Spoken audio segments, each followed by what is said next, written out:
eu assisti um pouco das tuas conversas com a galera do Flow lá e tal, e você tem um relacionamento muito honesto, você é um cara muito sincerão, assim, isso é um negócio muito legal. E eu acho que o teu público saca isso, né, cara? Tem um relacionamento que eu vejo, tava olhando algumas lives tuas gravadas, assim e tal, que é um relacionamento muito sincero com aquela galera que te segue. Sim. Você de vez em quando não se sente um pouco exposto ou isso realmente te preenche, assim? Eu tenho a tranquilidade de saber que é algo que quando eu comecei a fazer live, eu olhei, era o pior momento da minha vida, literalmente.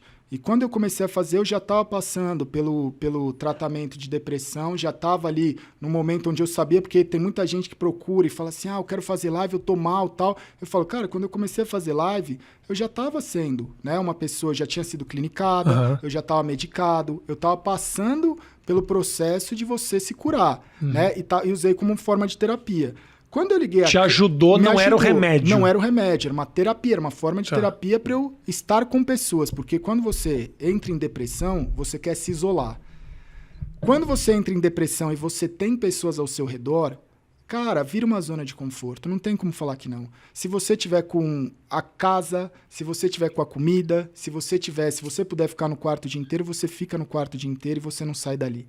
No meu caso, eu tava sozinho. Então era um negócio do tipo assim, se eu ficar deitado, amanhã eu não tenho onde dormir.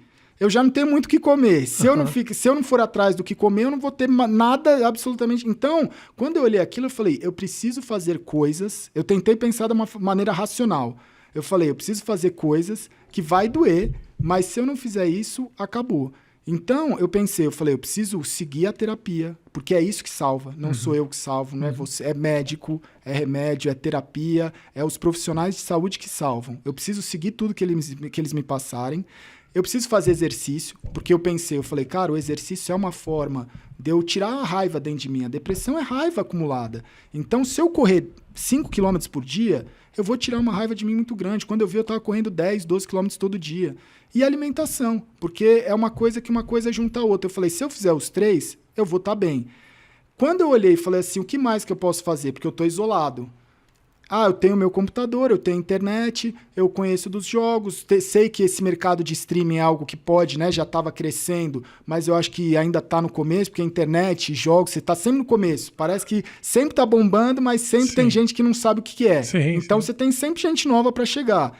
E aí eu olhei e falei, quer saber, velho? Eu vou fazer a stream, mas eu não vou fazer só a stream para criar conteúdo, eu vou fazer stream para criar relação.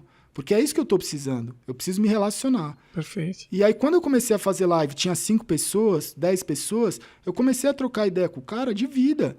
Eu comecei a trocar ideia, que o cara entrava lá e falava, você vai jogar o quê? Eu falava, sei lá, velho, mas que bom que você tá aqui, porque agora eu tenho com quem conversar. Ótimo. Então, legal. O que eu vou jogar virava o plano de fundo para alguma coisa que eu tava trocando ideia de algum assunto ou de alguma coisa boa. E aí começaram a surgir dúvidas de tipo, cara, você tá chapado?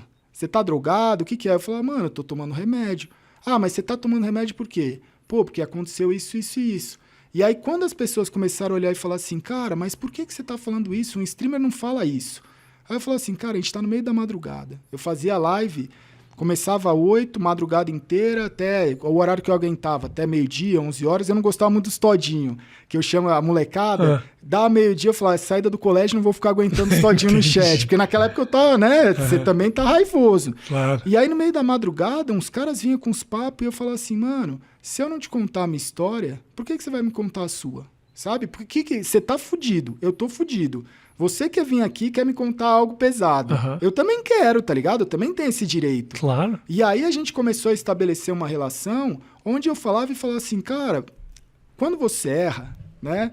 Você muitas vezes erra por não ser, não é uma pessoa que a pessoa que erra ela não é uma pessoa do mal. Você tá aprendendo. Né? Você vai cometer erros na sua vida. E tem coisas que você vai passar que a culpa não é sua. Igual eu estava falando lá de separação, briga familiar, muitas vezes a culpa não é sua. Então você vai ter vergonha disso. Coisas que aconteceram comigo, o pessoal falava, você não tem vergonha? Eu falava, mas mano, a culpa não é minha. Por que eu vou ter vergonha de falar que aconteceu isso, ou que aconteceu aquilo, ou que eu passei por isso? Eu falava assim, cara, se eu não tirar isso de dentro de mim e dividir com as pessoas, eu vou ficar segurando esse peso. E esse peso vai se transformar de novo em depressão ou em alguma coisa que eu acho que foi muito mais racional pelo instinto de sobrevivência. Eu acho que isso aí foi instinto de sobrevivência. Eu lembro, hoje minha vida mudou completamente. Deixa eu te interromper rapidinho. Matheus, não precisa nem interromper a gravação. Eu tô sentindo que tem alguma interferenciazinha aqui, cara. Eu tô ouvindo também. Então, alguma interferenciazinha, uma coisa tão, que eu nunca tinha sentido. Tira o mic e bota de novo. Não precisa nem interromper a gravação aqui, porque até justifica o fato da gente ter falado com interferência. É um sonzinho, parece uma música de fundo, uma pessoa falando baixinho. Um radinho parece assim, sabe? Quase zero agora. Alô. Alô, 1, 2. Não, melhorou bastante. Melhorou bastante. Foi? Desculpa interromper. Imagina. Tivemos uma interferência de uma rádio. Por favor, pessoal do Horário do Brasil, não transmite mais enquanto eu tô gravando aqui, tá bom? Um abraço pra você. Interrompe. O cara tava abrindo o coração aqui pra mim. Me fala, deixa eu te perguntar, tu tava falando a respeito da depressão, aquele momento que você falou que era um momento familiar muito complicado. Sim. O que exatamente estava acontecendo dentro de casa para que você... A não ser a questão financeira que você me disse. Não, mas você tá falando do começo. Isso. Não, o episódio da depressão foi recente. Foi mais... eu não sabia.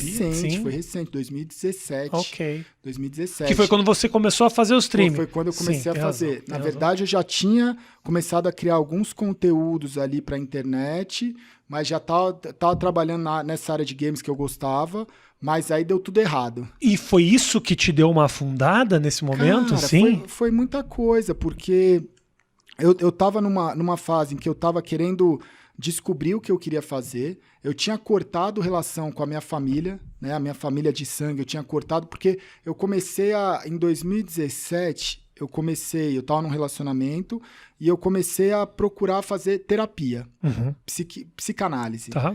E aí na psicanálise eu comecei a mexer em muitas gavetas e coisas do passado, da infância, principalmente dessa parte mesmo de infância e pré-adolescência e coisas que como foram vindo à tona, que foram muito pesadas. Eu assisti no Flow você falando, teve um episódio de abuso lá atrás. Então, assim, cara, abuso sexual, acho que o abuso psicológico, de você ser uma posse, né? De existir, eu acho que dentro da sua casa, coisas que você olha assim e você fala, cara, é muito... Quando você... Hoje eu olho e falo assim, putz, velho,